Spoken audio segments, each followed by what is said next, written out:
First off, as West Africa grapples with terrorism, banditry and rising political instability, leaders are stepping up regional security efforts. Chair of the Authority of Heads of State and Government and President of Sierra Leone, Julius Maada Bio, says plans are underway to establish a 1,650-strong ECOWAS counter-terrorism brigade by the end of 2026 alongside sustainable financing mechanisms. President Bio was speaking at the opening of the 68th ECOWAS Heads of State and Government Summit in Abuja. Arise correspondent Punarimam Benjamin reports. More than 400 million people across the economic community of West African states are increasingly anxious as military takeovers continue to spread across the region, with no clear end in sight to the wave of coups. Regional leaders are here in Abuja for the 68th ordinary session of ECOWAS Heads of State and Government.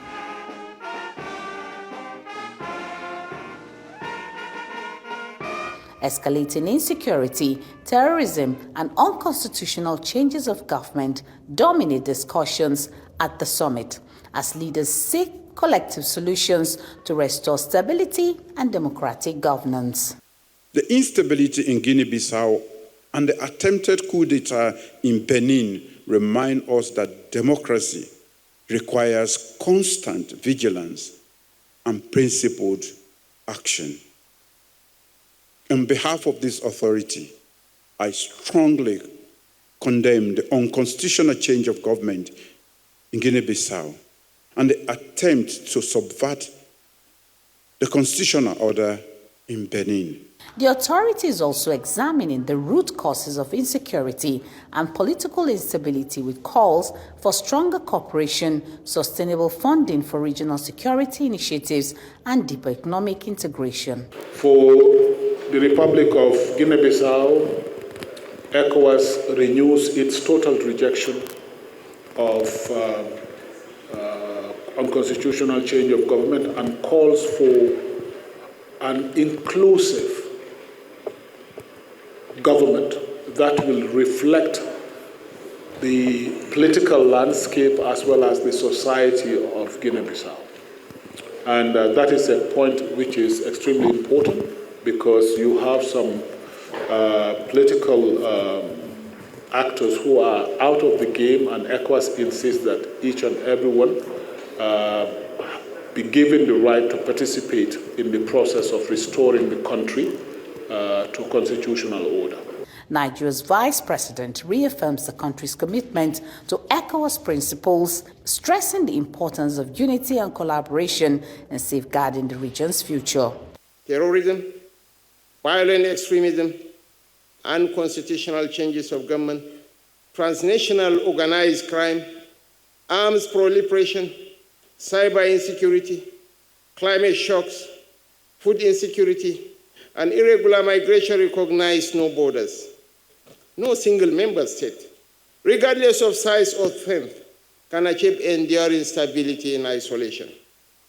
Our security, prosperity, and resilience are indivisible. We must sit at the same table, speak with one voice, and act with shared resolve. Nigeria is here to reassure this authority of her proven fidelity to the ideals of our community and her unwavering commitment to collective action in defense of our common future.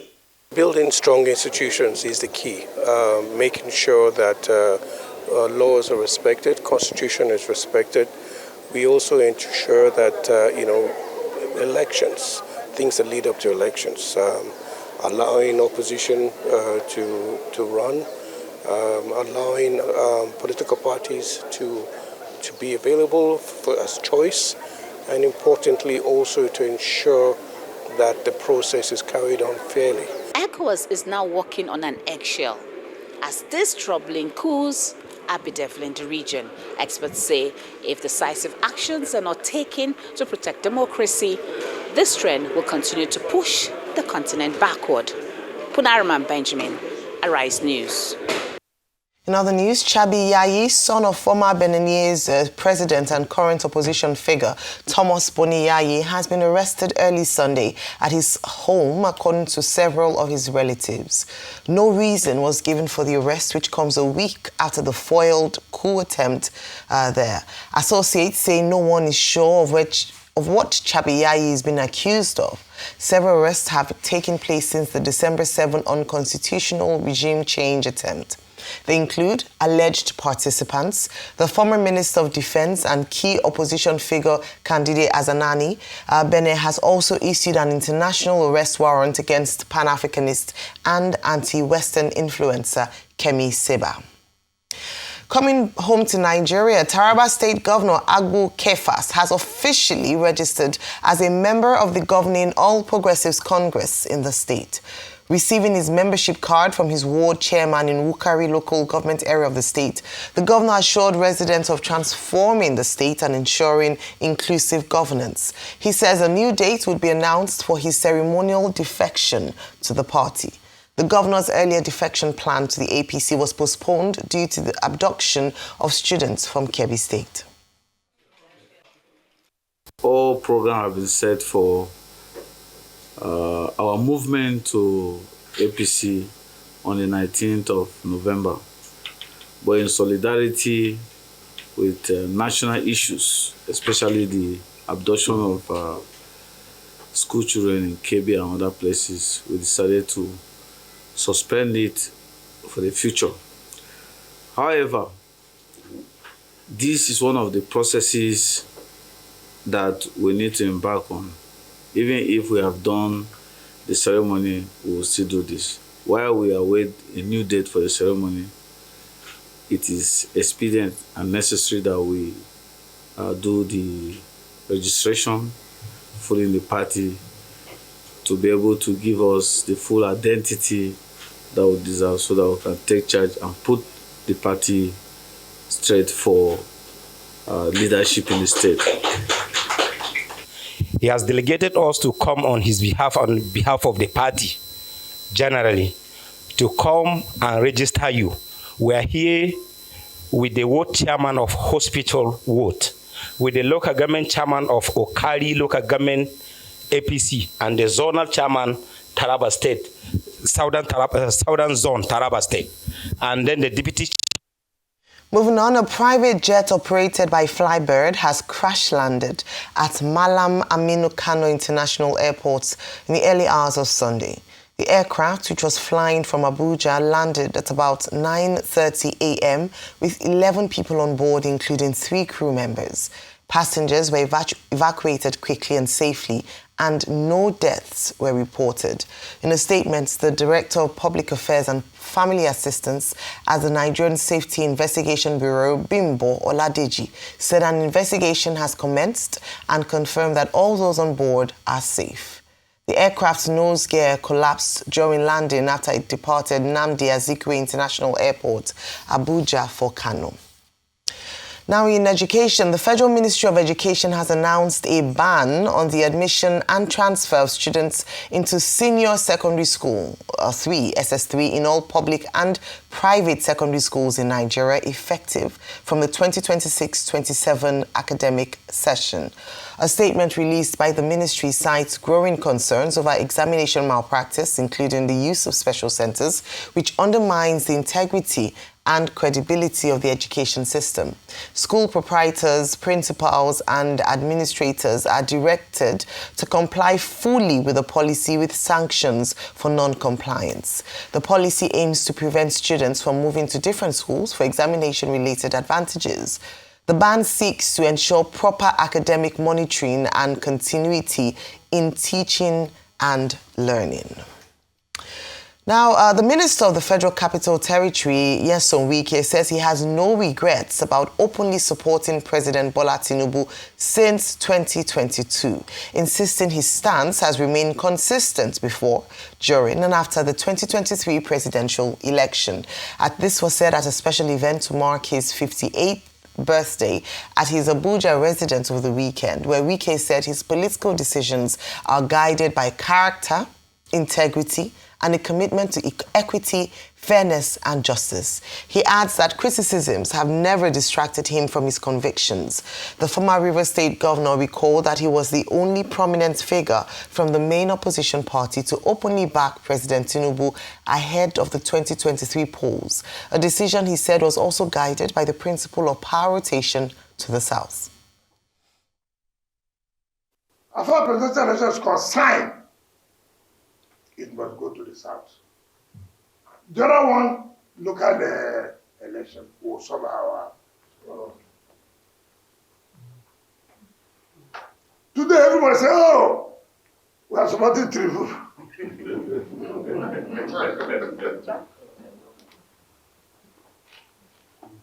I don't know how many of them will come out. Nobody came out. I have never hidden my intention, I've never hidden my position. Everybody in this country knows, right from day one, I said I will support Tinubu. Most of them couldn't come out to say it. Now position has been crumbled. So now I say, oh, we are supporting Tinubu. Over to Bayelsa State, where Bayelsa State Governor Duye Diri has warned against politicizing the death of Deputy Governor Lawrence Erujakpo, saying the moment of grief should be used to unite the state. Governor Diri made the remarks during a condolence visit by former President Goodluck Jonathan to the government house in Yenagua. He added that a directive has been issued for an autopsy to determine the cause of the deputy governor's death.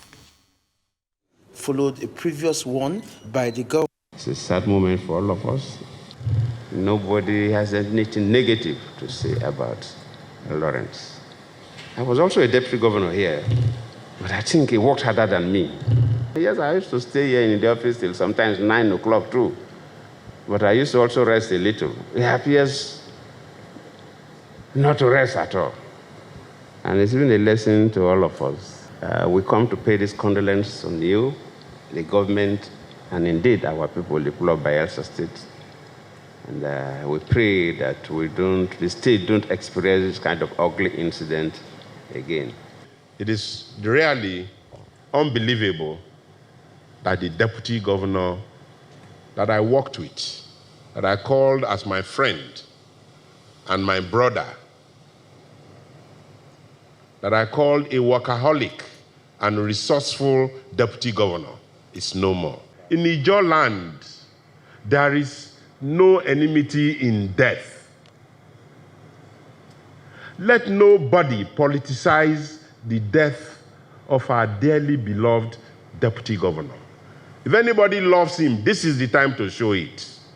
If we don't know how he died, let me say it clear today that I have directed an autopsy that will reveal the cause of the death of our beloved deputy governor. We already know what we are going through. We are grateful for your coming. The family and the community is appreciative of your presence here to tell us sorry. We are very grateful. All right, still very sad there with regards to the death of the deputy governor of Bayelsa State. But beyond that, Rufai, we started off talking about the reports from the 68th ordinary session of the Authority of Heads of State and Government of ECOWAS.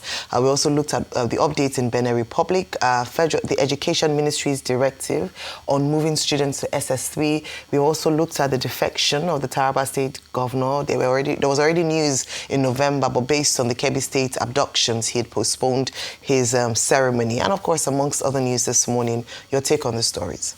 Okay, so a couple of things. Number one, let's start from ECOWAS. Yes, it's good to have all the sound bites, because as far as I'm concerned, it is just sound bites when you talk about the problems on the African continent, especially in West Africa. You talk about the coup, you talk about upholding democratic values.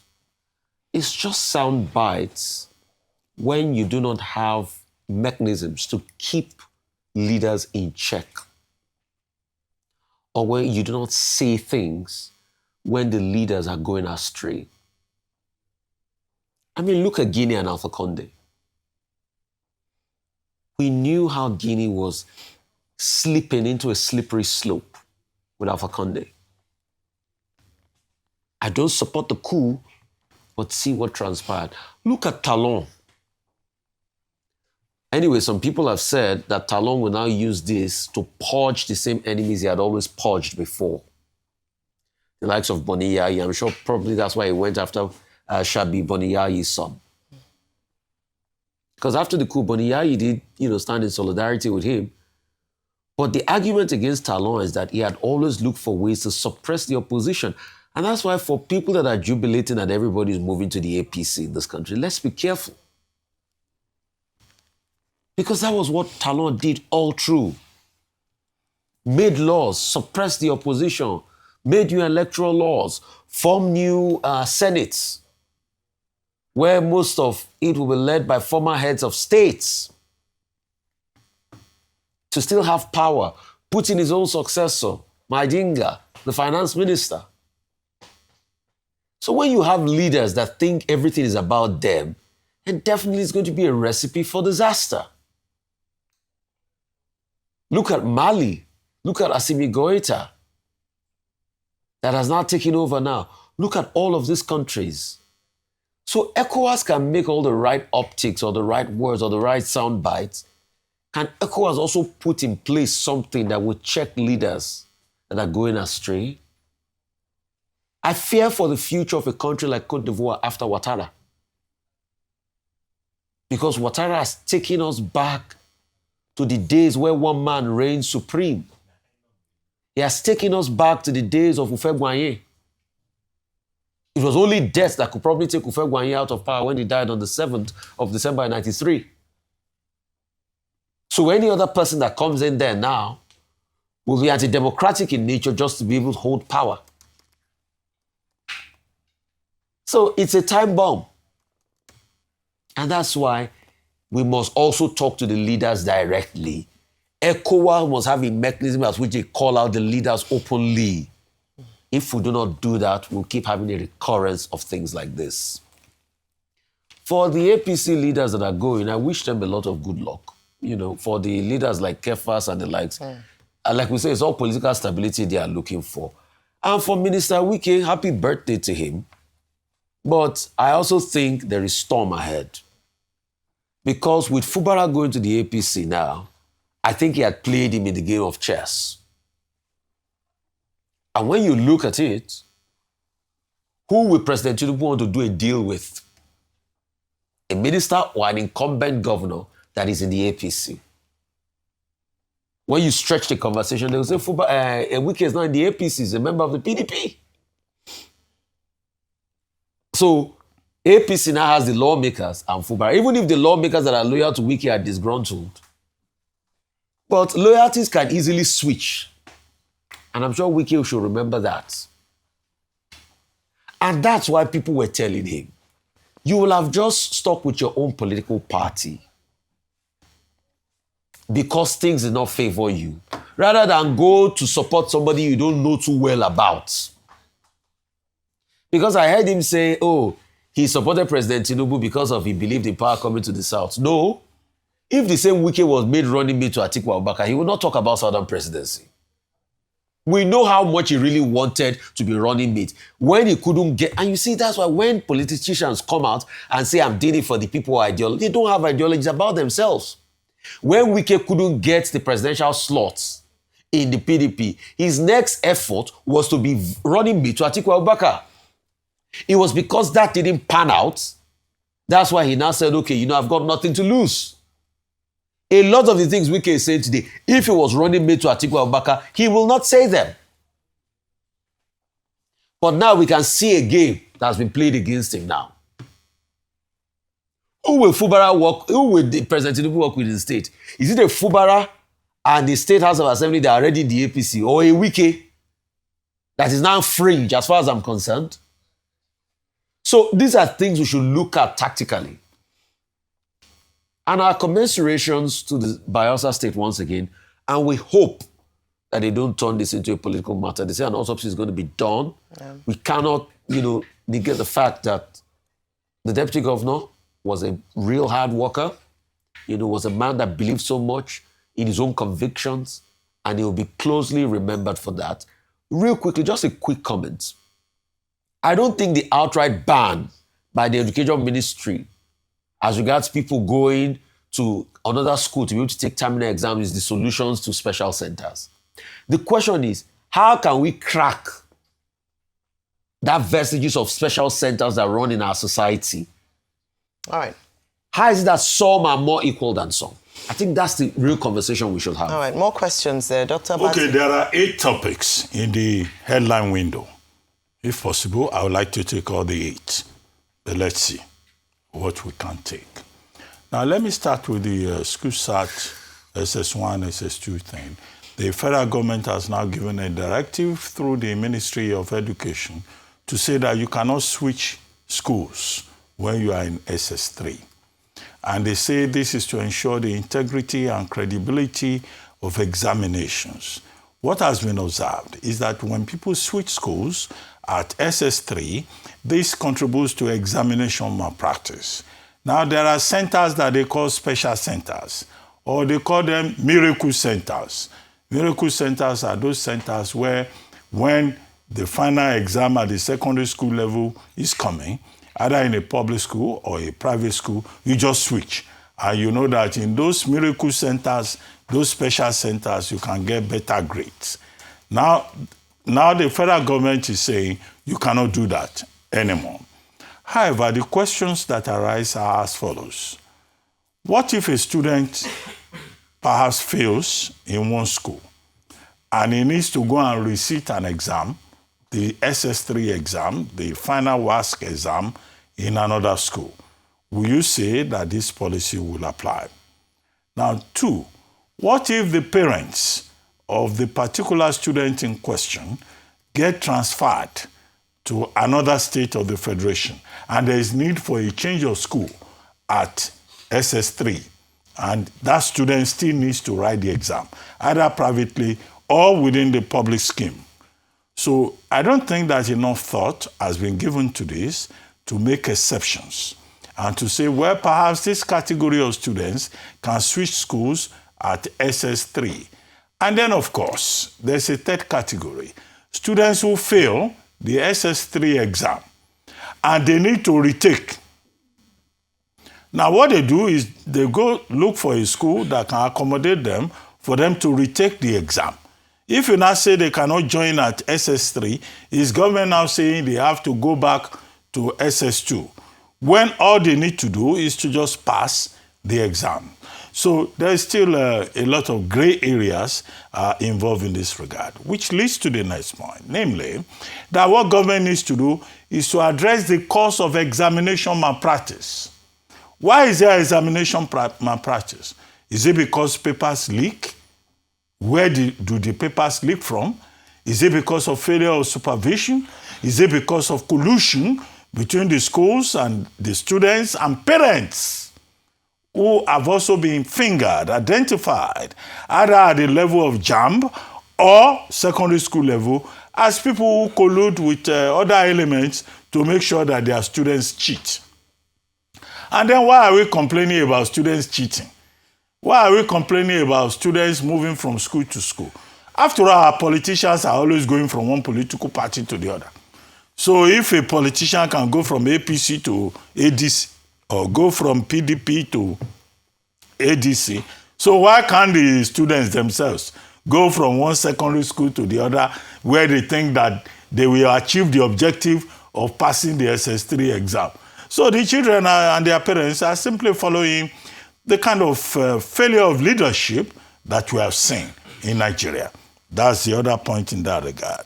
Now, ECOWAS says it's going to set up a 1,650,000 standby ECOWAS force on a sustainable basis. Fine. They did it in Liberia. They did it in Sierra Leone, what was called ECOMOG. Now, what ECOWAS at its 68th ordinary session was talking about yesterday, who is going to fund it? Funding is always a problem. Who is going to carry the burden? It's Nigeria that carries the burden. Because Nigeria says in our foreign policy roadmap that Africa is the #1 priority of Nigeria. We have been doing Father Christmas foreign policy process. So is Nigeria going to still be the country that will carry other countries on their backs? So this sustainability that the ECOWAS summit of heads of authority of states that they were talking about yesterday, every state must be ready to contribute. It is not a burden that Nigeria should carry, as has been in the case in the past. And then at the end of the day, when Nigeria carries the burden, all these states, they don't show appreciation. The first people they attack, either in Ghana or in Guinea or in Guinea-Bissau, are Nigerians. So that is the issue there. Now, you talked about Chabiyayi in Republic of Benin. Now, the truth of the matter is that President Talon of Republic of Benin, he has always been targeting the opposition. He now has an opportunity to even go further, to attack the opposition, to further put impunity in place. There are persons who have argued that this is what led to the rebellion in terms of the coup. After all, he wants to impose his finance minister as the leader in April 2026. He has already tampered with constitutional limits to benefit himself. No, the issue is that this coup, aborted coup in the Republic of Benin, should not become an opportunity for further repression, while we recognize the fact that a country has to deal with elements who want to violate the constitutional order. It should not be a process for persecution. It should not be a process for witch hunting. Abu Kefas, Dr. Abu Kefas of Taraba, he was the one that led the Bola Ahmed Tinubu administration fact-finding mission. I think, was it to Republic of Benin or Cameroon most recently? So he has been romancing the APC. And so now he says he's going to join the APC and that the announcement will be made and that the reason it was suspended is because of, the abduction of children and all that. Look, the big issue is the progression of Nigeria towards a one-party state.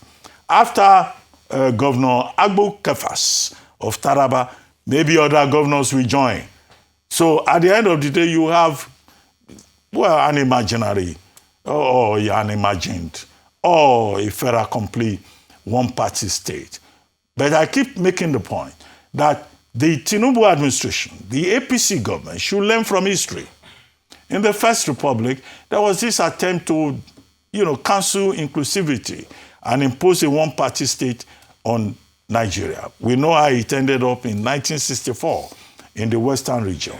In 1983, the Shagari administration was talking about landslide victory. We know what happened. It is important to allow the opposition to thrive. So what we are having now is a reign of opportunism where everybody is wearing the Tinubu logo for their own selfish reasons, not necessarily because they love President Bola Ahmed Tinubu. We have not seen the end of the story. It's Taraba today. Maybe it will be another state next tomorrow. Now, Doye Diri and Dr. Erujako, I've said it on this table that I saw Dr. Erujako when I went to moderate discussions marking 10 years of the death of Governor Alami Esia. He was healthy, he looked very well, and all of that. He was, all over the place supporting his boss. But there's this thing called sudden death syndrome. His death came suddenly, and I think that a lesson here, because of these repeated cases of sudden death that we have, is that everyone should take care of his health. Whether you are over 60 or you are 60 or you are over 40 is very important. But Governor Doye Diri has a strong point by saying this should not be politicized. And I guess what he was alluding to was the fact that the deputy governor, now of blessed memory, refused to join the APC. He being an acolyte of countryman Seriake Dixon, whom he had served for 8 years as Commissioner for Works and Infrastructure, and in which capacity, despite being a lawyer, that he distinguished himself. So there's a lot of speculation, in the country, in Bayelsa State, and Governor Ediri is saying, no, don't speculate. This has nothing to do with politics. Don't politicize death. He may have died, and we are all grieving because he was a very resourceful, talented, well-educated deputy governor. And I think that point made by Governor Diri should be taken to heart as the main issue. As for Wike saying he has devoted his life to President Tinubu, that's his choice. If he likes, he can even change his name and become Inyesum Tinubu, so you cannot question him. He has the right to change his name. So whatever he decides is his business. Okay, but we would like to congratulate him on his 58th birthday. He's 58, may he see 60, may he live to be 120, which is times 2 of 60. But if he says he's a Tinubu man, well, that's his choice. He can even change his name. The Constitution allows it. All right. Yeah, it's his choice. Happy birthday to the Minister of the FCT, Nyesom Wike. A few things around his choice, around, based on character, integrity, which some people might argue with. But he can, in his own personal capacity, decide to support whomever he wants to, even though that support has had quite vast political ramifications and might very well cost him his political standing, especially with the fact that now his godson, or I don't know if I should call him ex-godson or current godson, the governor of Rivers State has now chosen independently to align with the APC. Talking about that, an alignment and political strategy ahead of 2027 and how some of the governors have chosen to, or the path some of the governors have chosen to toll, including the governor of Taraba State, who has now conclusively announced his defection to the APC. Recall, as I had mentioned earlier on, that on November 19, there was supposed to be a massive celebration announcing his exodus from the ruling party, the opposition party PDP, to the APC. But following tragedies or tragic circumstances in Kebbi State where students were abducted, they shelved that plan to have a mega rally, as it were, in Taraba State to welcome him joyfully into the APC. But an interesting article I read this morning by Dr. Lasisi Olagunju, who had spoken about the danger of a one-party state and its threat to democracy, and the unfortunate shame of the fact that it's happening under the administration of people who fought against this same likelihood 27 or 28 years ago, 28 years ago in 1990, 27 years ago in 1998 under the Abacha regime. Remember that when Abacha, at the then military head of state of Nigeria, was hoping to transition into a democratic government, he had self-appointed 5 parties who made him the consensus candidate. And at that time, it was a big threat to democracy, and different groups, NADECO, all the likes, including some of whom the president was affiliated with, fought against this. And he said perhaps now down the line it's a triumph for him, because there's people who fought against him, who spoke against him, who said this should not happen, are unfortunately the ones who are propagating or moving forward towards a one-party state. And there's food for thought there, because we keep insisting on the fact that under a man who is self-acclaimed as a Democrat and who is described by his many supporters as a Democrat, it's quite unfortunate to see the very tenets of democracy, where there's free will and choices, that a variety of choices for people to make, is being stifled. The opposition have accused the ruling party of using means, the tools of anti-graft agencies, even the police, to bring this country under a one-party state, and that this shouldn't happen under a democracy. So whilst the governor of Taraba State is celebrating, perhaps it's not a very good day for democracy, and the choices of Nigeria. And again, looking ahead at 2027 to see just how legitimate or how much of democracy would be on play when elections happen and it seems like it's just one party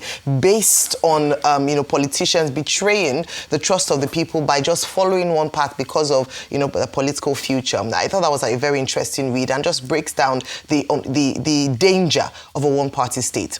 Now, going on to the 68th ordinary session of the authority of heads of state and government in ECOWAS, aside from the 1,650 counterterrorism brigade that is said to will be operationalized, of which I believe that there are some lessons that should be learned, because this is not going to be the first regional security force. We've had the MNJTF, Multi-Nation Joint Task Force. I believe there are some lessons that can be learned from the successes and even challenges, in that regard. Number one, Dr. Bate already mentioned it, funding was a big issue, especially the commitment of member states to bring out funds. Yes, EU was partly funded by the EU, but from the African front owning it, there was a big challenge around that, and Nigeria was the big brother in this instance. And at a time when we ourselves are facing, revenue short challenges in the country, we don't know to what extent that would be successful. Another area was priority and even the member states conflict around what should be priority areas, who should be in. Recall that following the Niger Republic coup of 2023, they were also not members again of MNJTF. So we need that kind of coalition and unity if we're going to fight, on this region. So I do believe that there are lessons to be learned as we move ahead to a 1,650 counterterrorism brigade by the end of 2026. Something else I was touched on very importantly was economic integration. And I thought that it was quite an important conversation to be had, especially for the success of the region, how we can trade better as a region. They talked about the promotion of a single currency, looking at across the region, looking at 2027, and talked about how this would aid trade in this region. If we're going to do business together, perhaps leveraging the African Continental Free Trade Area Agreement, we can also look at the PAP system, how we can make it work. They've talked about free movement around moving air transport taxes by first quarter of 2026, making it easier and cheaper for ECOWAS countries to move across, countries in a seamless manner. And when it comes to education, just a few things I would say on here, and I'll wrap up here because it's an important conversation. Number one is that Dr. Tunji Alausa, who is the Minister of Education, has made some movement in this area, which is a critical sector in Nigeria. I'm glad that this will not be operationalized until the 2026-2027 calendar, meaning that there's a bit of time to rigorously look at the directive and look at the exceptional areas that have been identified and modify it in a way that would work for the Nigerian child. And so whilst, yes, there are some concerns around it, in regards to dealing with examination malpractice, let us see how we can make it better and stronger to help the Nigerian young child to learn in a conducive environment.